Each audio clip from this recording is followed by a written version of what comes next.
Olá, hoje eu vou falar sobre A Princesa do Castelo Sem Fim. É uma obra do Shintaro Kago, publicada aqui no Brasil pela editora Pipoca Nanquim. E cara, esse quadrinho aqui é fantástico. Ele tem muitas camadas, e ele é uma obra aberta. Isso aqui é interessante, porque na semana passada eu falei de uma obra fechada, que era essa obra aqui, Imaginário Coletivo, que é uma obra nacional. Foi nesse vídeo aqui. Depois assiste lá. E essa aqui é uma obra aberta. Então eu vou falar qual a diferença de uma obra fechada e uma obra aberta. E, cara, ela tem tantas camadas, é tão interessante. E eles são duas histórias. E eu vou falar sobre tudo isso aqui, mas deixa eu me apresentar. Eu sou Márcio Batista, do grupo Teatro Luau Cultura, e toda semana eu falo sobre algum quadrinho. O quadrinho da semana é A Princesa do Castelo Sem Fim. Foi publicado, como eu disse, pela Pipoca Nanquim, e eu vou começar pela segunda história. Então, aqui fala um pouco sobre o multiverso, várias realidades e tudo mais, mas eu vou começar pela segunda história, que ela não se trata de muitos universos. Se trata de umas coisas grotescas, assim, que isso aqui é bem interessante.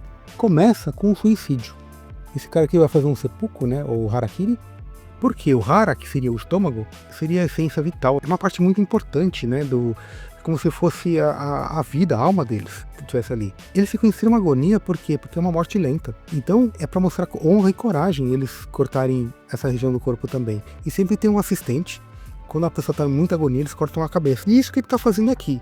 Ele começa, né, cortar o ventre. Só que em vez das entranhas, da víscera saindo, sai esses castelos, né?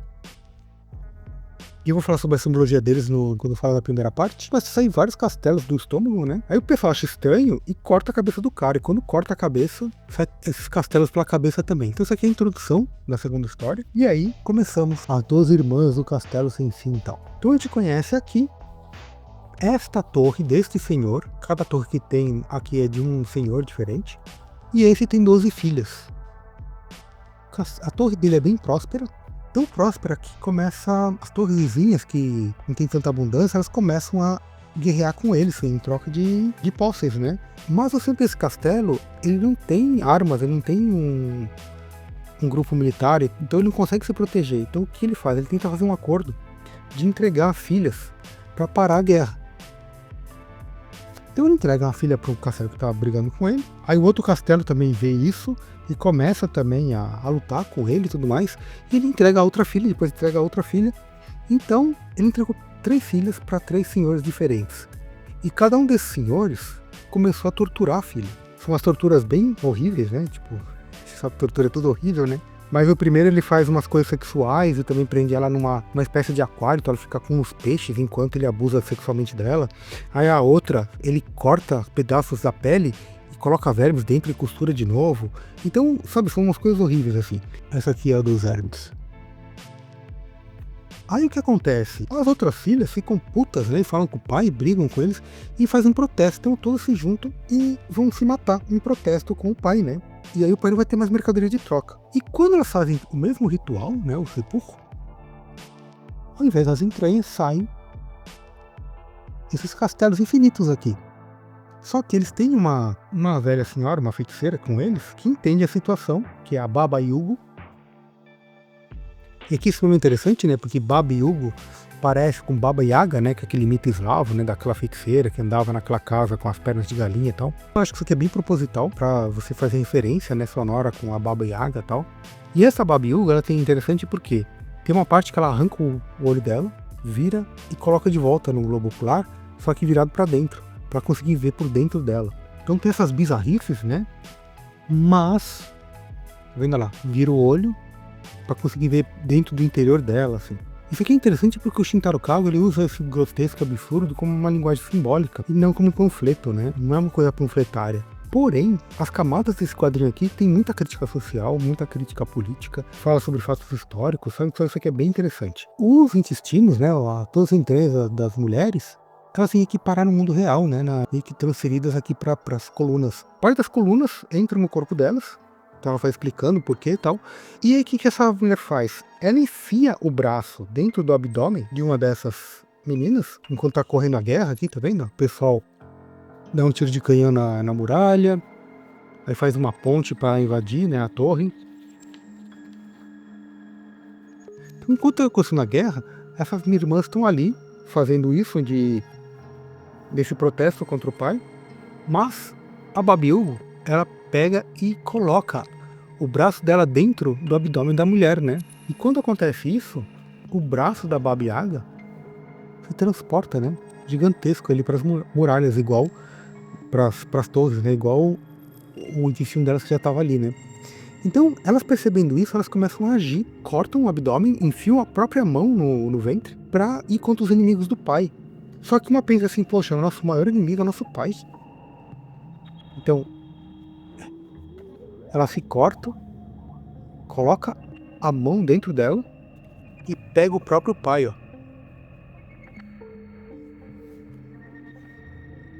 E diz pra ele, sua falta de atitude causou toda essa ruína. E esmaga o pai.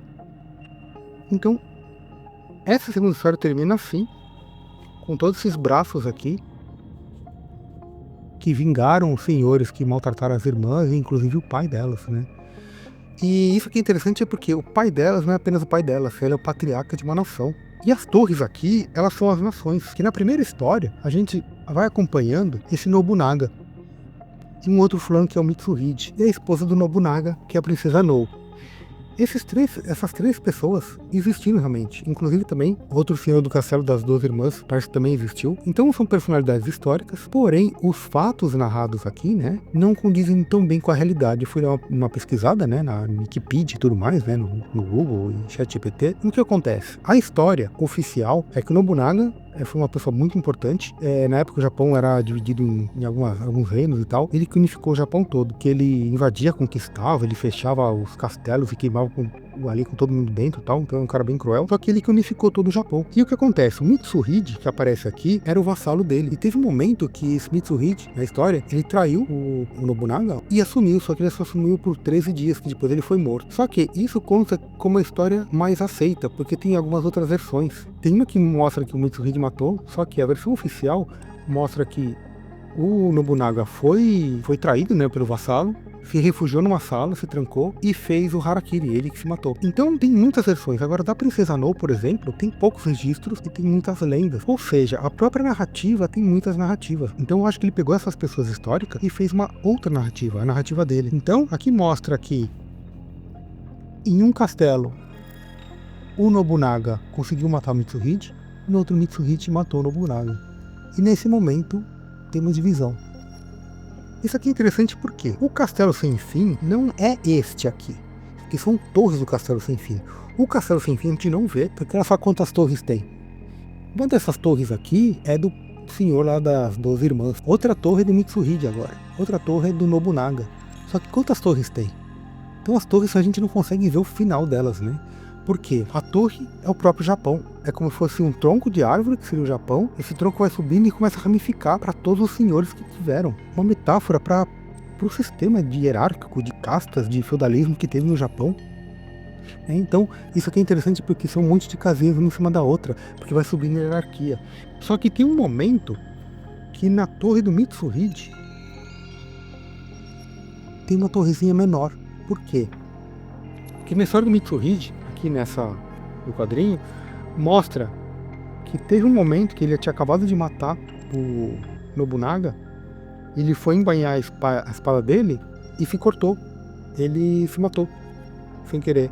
Então, tem uma parte do castelo, uma parte da torre, que ela tem um pequeno pedaço. Mas tem uma, ó, que cresceu só um pouquinho, que foi essa aqui é do Mitsuhide, e essa aqui o Mitsuhide morreu um pouco tempo depois, então nem teve tempo de crescer. Então se você tá nessa casinha, a transformação é muito pouca. Então aqui, ó, aqui foi a que cresceu, e aqui foi a que ficou só um pouquinho. E aí a princesa No cai aqui. E aqui ela fica com essas duas cabeças, porque é uma do universo e outra de outro. Só que não teve uma transformação completa, e as duas teve a sessão e a morte. Aqui é quando ela cai, tem a transformação dela. Ela só se transforma até aqui, então tem umas complicações maiores.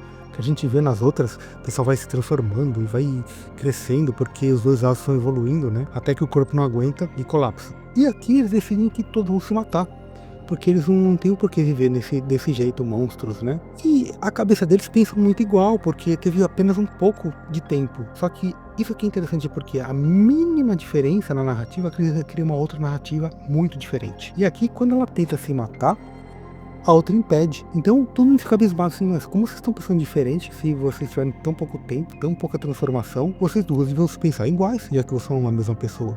E por causa disso a narrativa continua. Isso aqui é muito interessante. Então vai acontecendo umas coisas, mas o que eu achei mais interessante nessa história aqui, que ele fala uma coisa que está além daqui, que eu interpretei como uma própria história em quadrinhos. Então eu vou falar mais um pouquinho sobre isso, vou terminar com um final, que é sobre a história em quadrinhos. Então vai correndo a porradaria, eles vão subir para tentar, se ela como era a esposa do Nobunaga, e o Nobunaga nessa realidade, nessa torre, morreu, ela quer se vingar do marido, né? Então as duas, né, a princesa Anô de duas cabeças quer ir contra o Mitsuhide. Então tem uma carnificina, uma ação louca assim. A torre do Nobunaga continuou conforme estava, não foi muito para se aperfeiçoar mais militarmente, então eles continuaram com essas armas de samurai e tal. E o do Mitsuhide começou a criar armas mais tecnológicas, então fizeram armas de fogo e tal. E embora o Mitsuhide tenha criado essas armas, ele abriu mão das outras coisas do reino. Então, por exemplo, a horta, a produção de alimentos, ele deixou de escanteio. Então o alimento ficou escasso, começou a ter miséria, começou a ter fome. Começou a se focar, vamos dizer assim, no social. O alimento é compartilhado, então tem menos pessoas doentes ou famintas e tal. E no outro é muita gente faminta, muita gente doente. Porque a abundância de um é o motivo do ataque e a fome do outro justifica o ataque. Os castelos que estão muito, as torres são muito longe umas das outras, elas começam a se entortar. E quando uma começa a colidir com a outra, as narrativas também começam a se chocar. Tombaram uma na outra, então elas começam a se mesclar. A gente vê também as tiras de quadrinhos fazendo isso. E aqui que eu achei que tem uma coisa interessante sobre os quadrinhos.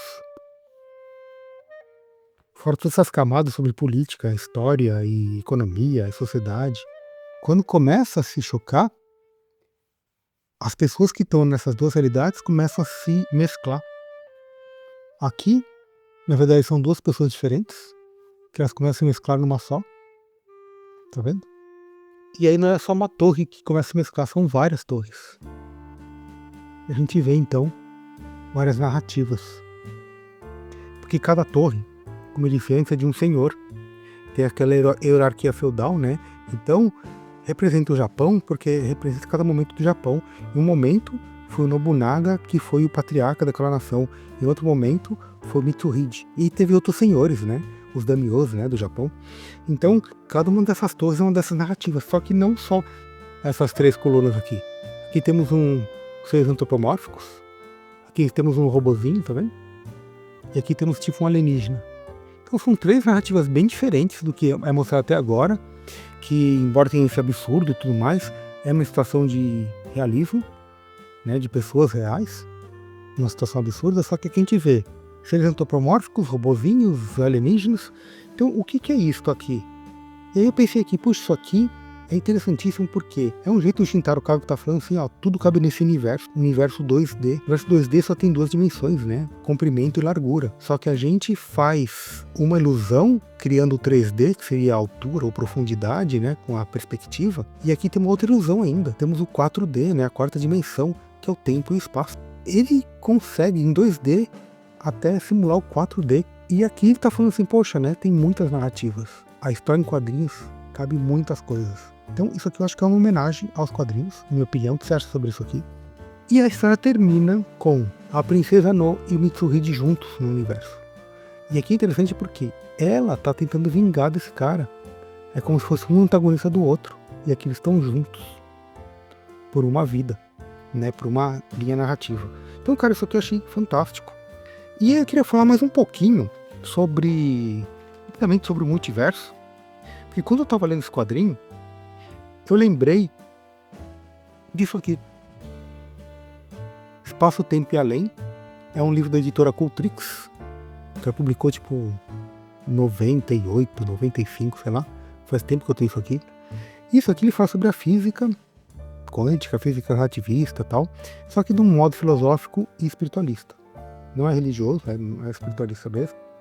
E é muito legal porque a primeira parte é feita só com esses desenhinhos, aí tem uma explicação filosófica ou espiritual sobre os campos da física quântica, por exemplo. E toda a página tem uma nota de rodapé, tá vendo? que fala sobre múltiplas realidades, ó, tem 3 notas de rodapé, sobre o tempo ser absoluto ou não. Ele fala sobre esses planos de existência, esses múltiplos mundos, né? As dimensões paralelas e tal. E aqui, na segunda parte, são as teorias científicas sobre tudo isso que foi conversado nessa primeira parte aqui. E aqui ele fala sobre o Everett. O Everett, que é o Hugh Everett III, que é o nome dele aqui embaixo, foi o cara que criou essa teoria dos múltiplos mundos, em 1957. Ele estava na faculdade, eu não sei se ele fazia graduação ou mestrado, e ele se deparou com aquela teoria do gato de Schrödinger, né? Nenhum gato foi usado na teoria, né? Só uma teoria mesmo. Que se um gato estiver dentro de uma caixa com uma garrafa de veneno, se a garrafa quebrar, o gato vai morrer, tchau. Então, quando você não consegue verificar realmente o que aconteceu ali, o gato pode estar vivo ou pode estar morto. Mas se você abre a caixa, só tem uma possibilidade. Por quê?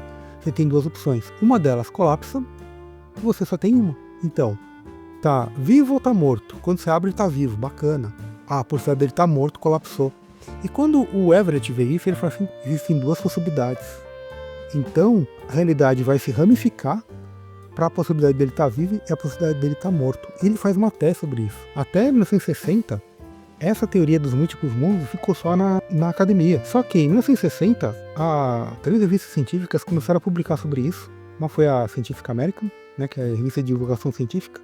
Então, em 1960 foi mostrado ao público isso, então saiu da academia. E já no ano seguinte, em 1961, o Philip K. Dick escreveu sobre O Homem do Castelo Alto, que agora já é uma série do Prime, né? Em 1962, a DC publicou o Flash 2 Mundos. Então o que acontece? A cultura pop começou a fazer filmes, quadrinhos, livros, séries de TV, né, tipo Além da Imaginação, com esse tema. E isso virou uma coisa muito popular. O multiverso é debatido há muito tempo. Começou na academia, né, com uma teoria da física quântica. E depois as pessoas que trabalham com ficção, né, seja em quadrinhos, literatura, cinema, começaram a escrever sobre isso. Nos deparamos então com o Shintaro Kago, com esse grotesco também, falando sobre esse multiverso, sobre essas ramificações, né, da realidade. Tem muita coisa para pegar, tem muitas camadas nisso, e é uma obra aberta, né? Eu falei até que ia falar sobre a obra aberta para fechada, mas ficou meio longo o vídeo, né? Mas a obra aberta seria isso, né? Ele não te dá uma conclusão e você tem que se virar, né? O que poderia ser isso, né? O que ele quer falar a respeito disso. Então, ele abre muitas linhas, né?